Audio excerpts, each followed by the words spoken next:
ناظرین، آگے بڑھنے سے پہلے اس ویڈیو کو لائک کیجئے اور چینل کو سبسکرائب کیجئے۔ شکریہ۔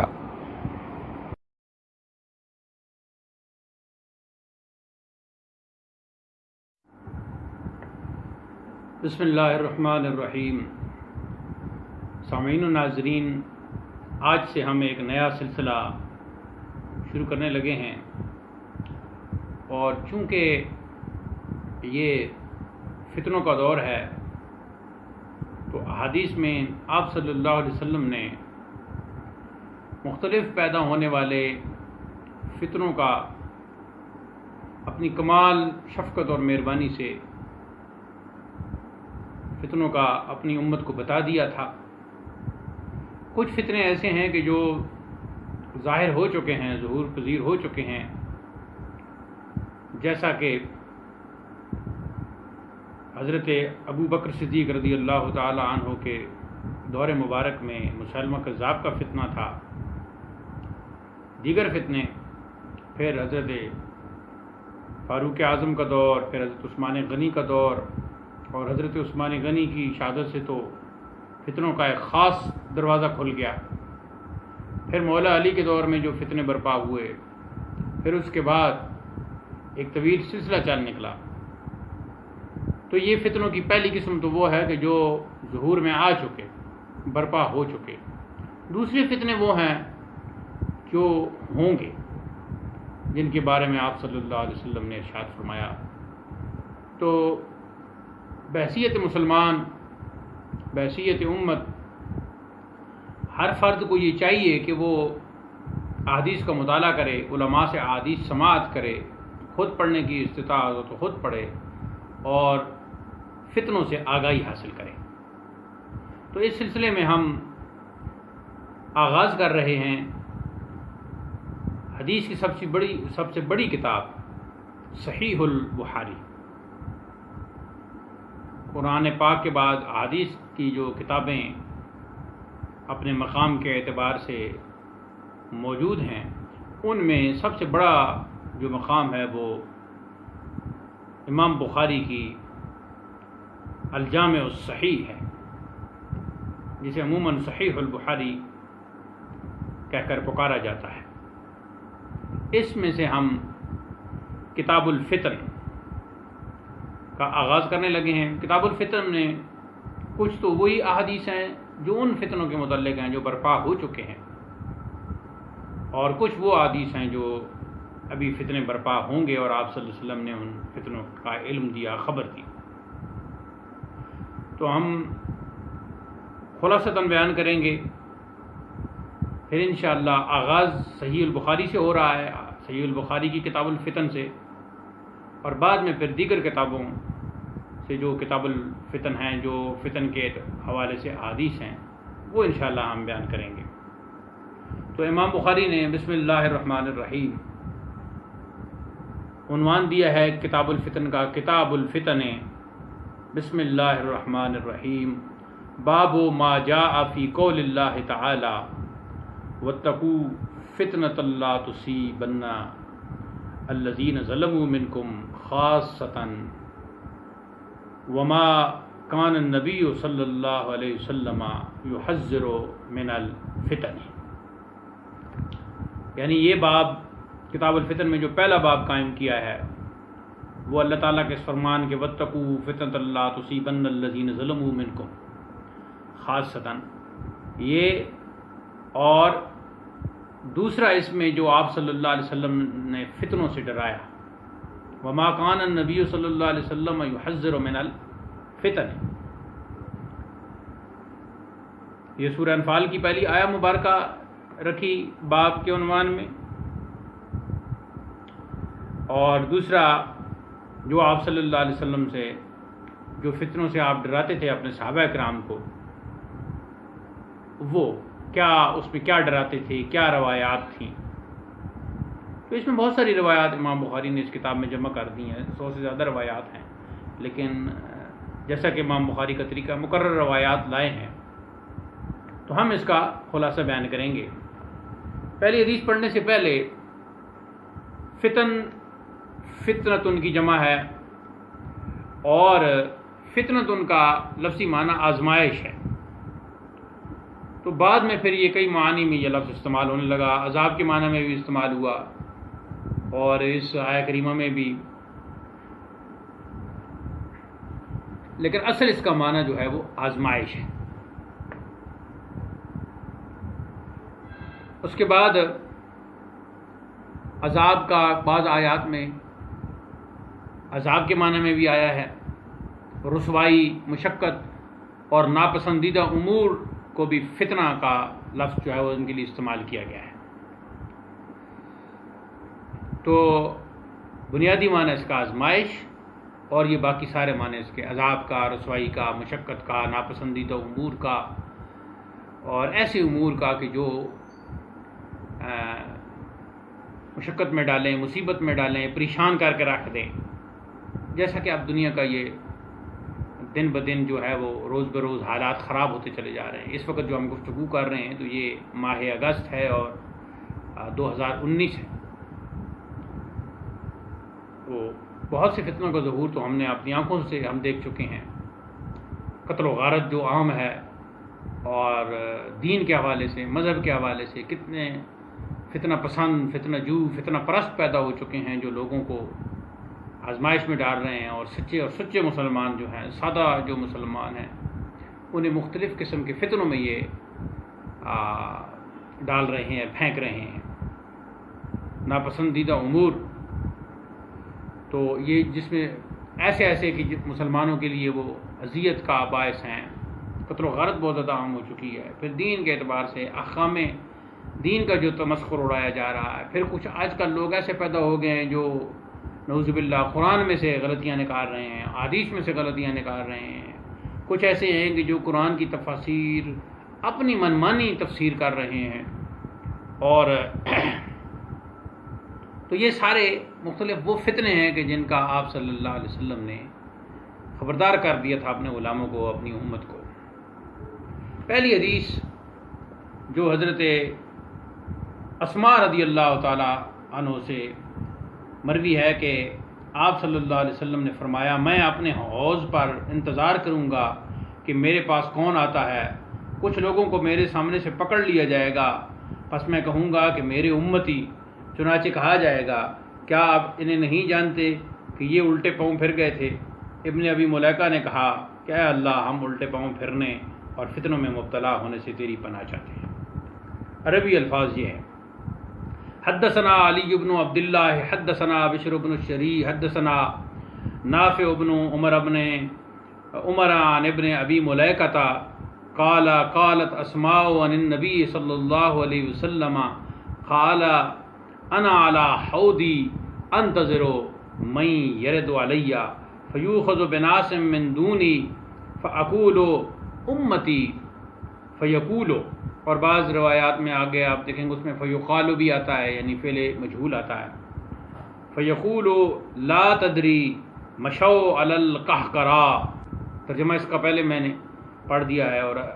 عبارت بھی آپ نے سماعت کر لی ہے۔ اس میں آخر میں جو ہے،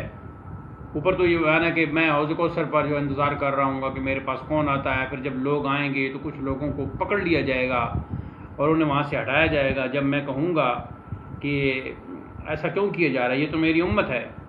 تو پھر فرمایا جائے گا فیقول، یہاں اس کا فاعل یہاں مرقوم نہیں ہے، تو غالباً یہ عبارت ہوگی فیقول اللہ، اللہ تعالیٰ فرمائے گا لا تدری، کہ اے محبوب از خود آپ نہیں جانتے، ہمارے بتانے سے چونکہ آپ جانتے ہیں، از خود آپ نہیں جانتے، مشو علی القہقرا، یہ پیچھے کی طرف چل گئے تھے۔ قہقرا کا لفظ مانا ہے ایڑیوں پہ چلنا، پیچھے کی طرف چلنا، تو مراد یہ ہے کہ یہ مرتد ہو گئے تھے، دین اسلام سے ہٹ گئے تھے، آپ کی تعلیمات سے یہ ہٹ گئے تھے اور فطروں میں پڑ گئے تھے۔ اور آخر میں یہ جو فرمایا کہ ابن ابی ملیکہ بیان کرنے کے بعد خود پھر دعا کرتے ہیں کہ اللہ ہمیں جو ہے اس قہقرا سے اور ان فتنوں میں مبتلا ہونے سے ہم تیری پناہ چاہتے ہیں۔ تو اس میں جو آخر میں فرمایا او نفتنا، کہ ہم فتنے میں ڈالے جائیں، اس سے ہم پناہ مانگتے ہیں، تو یہاں سے اس کا باب کے ساتھ اور کتاب کے ساتھ تعلق ہے کہ انہوں نے فتنوں سے پناہ چاہی، تو اسے یہ ثابت ہوا کہ فتنوں سے پناہ چاہنی چاہیے اللہ تعالیٰ کی، اور فتنوں سے بچنا چاہیے۔ اگلی حدیث جو ہے ابو وائل نے حضرت عبداللہ بن مسعود رضی اللہ تعالیٰ عنہ سے روایت کی ہے کہ نبی کریم صلی اللہ علیہ وسلم نے فرمایا، میں حوض پر تمہارا پیش خیمہ ہوں اور میرے پاس تم میں سے کچھ لوگ لائے جائیں گے، یہاں تک کہ میں جب انہیں پانی پلانے کے لیے جھکوں گا تو انہیں گھسیٹ کر مجھ سے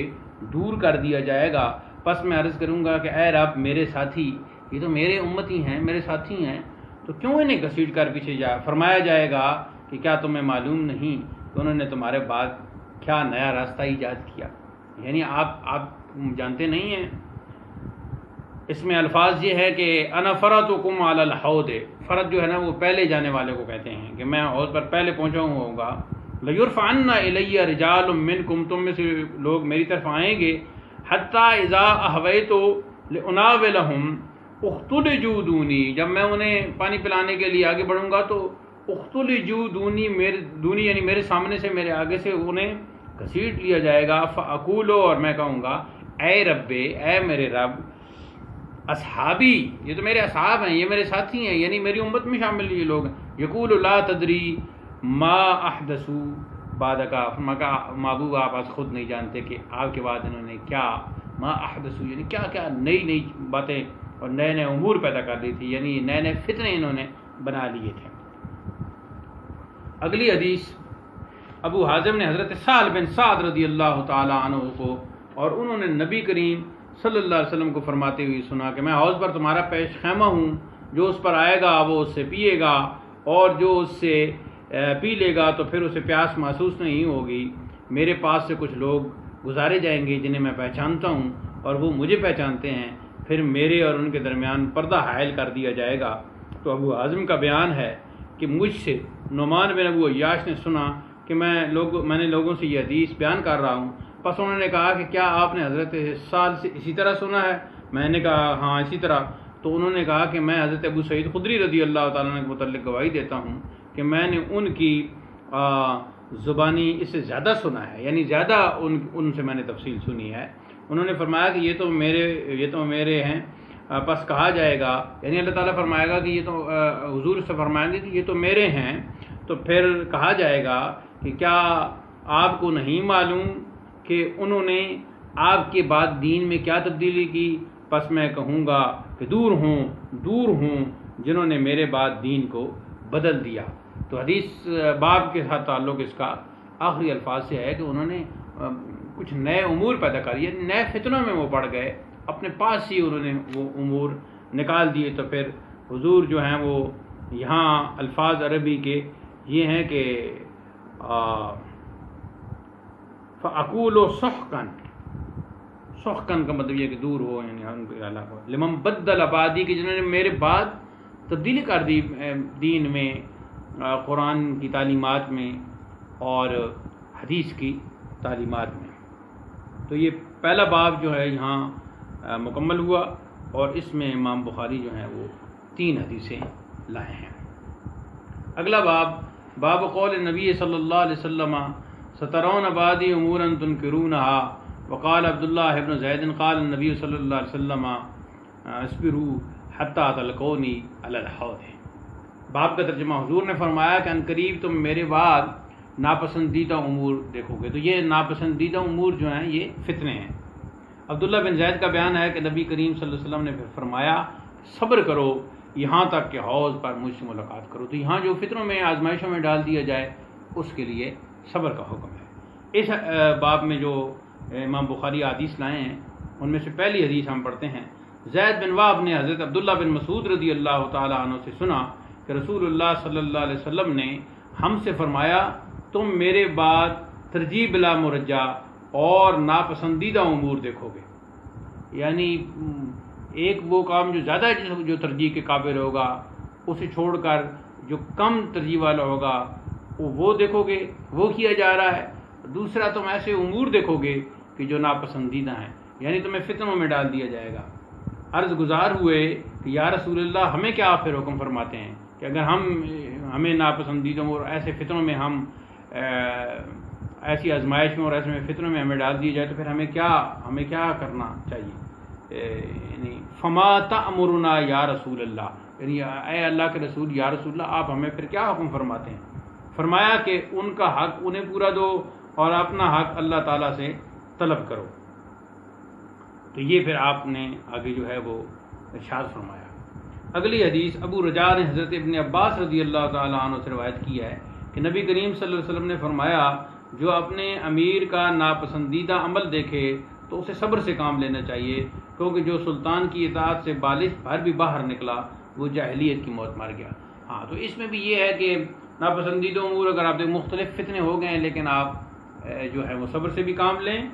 اور سلطان کی اطاعت سے بالکل نہ ہٹیں جو اس وقت بادشاہ۔ لیکن اس سلطان سے مراد ایسا سلطان ہے کہ جو خلیفہ وقت ہو، جو خود قرآن و حدیث کا جاننے والا ہو اور قرآن و حدیث پر عمل کرنے والا ہو، مسلمان ہو، تو ایسا جو متفقہ امیر ہو اور یہ ساری خوبیوں والا ہو تو یقیناً اس کی اطاعت جو ہے وہ ضروری ہوگی۔ اس میں یعنی بغاوت کی طرف اشارہ ہے کہ شرعی جو سلطان ہے، یہ جیسے کہ میں نے پہلے عرض کیا کہ جو شرعی خلیفہ مقرر کیا ہے، شرعی سلطان جو مقرر کیا ہے، بلا وجہ اس سے پھر بغاوت کرنا یہ حرام ہے۔ اور یعنی سلطان جب تک اسلام سے خارج نہ ہو جائے یا گمراہی پھیلانے کی بزور شمشیر کوشش نہ کرے تو پھر اس کے خلاف اعلان جنگ کی اجازت نہیں ہے۔ اور جاہلیت کی موت کا جو فرمایا، یہ جو الفاظ ہیں، من فارق الجماعت شبرن کی موت مرے گا، تو جاہلیت کی موت سے مراد یہ ہے کہ وہ گناہگار ہو کر مرا۔ یہاں یہ مراد نہیں ہے کہ وہ نعوذ باللہ اپنے عقیدہ کے اعتبار سے کافر ہو گئے، یعنی گناہگار ہوا بہرحال۔ تو آج الحمدللہ ہم نے یہ کتاب الفتن کا آغاز کیا ہے، تو مقصد ہمارا یہی ہے کہ یہ احادیث جو فتنوں پر مختلف فتنوں کی نشاندہی کرتے ہیں اور آپ صلی اللہ علیہ وسلم نے اپنی کمال مہربانی اور کمال شفقت سے آگاہ فرما دیا ہے، تو اس کو آسان اور سادہ اور سہل انداز میں پیش کیا جائے تاکہ سامعین و ناظرین فتنوں سے آگاہ ہوں اور اپنے آپ کو ان فتنوں سے بچا سکیں۔ اللہ تعالی ہمیں ہر قسم کے فتنوں سے اپنی پناہ میں رکھے۔ وآخر دعوانا الحمدللہ رب العالمین، والسلام علیکم ورحمۃ اللہ۔ اسلام زندہ باد، پاکستان پائندہ باد۔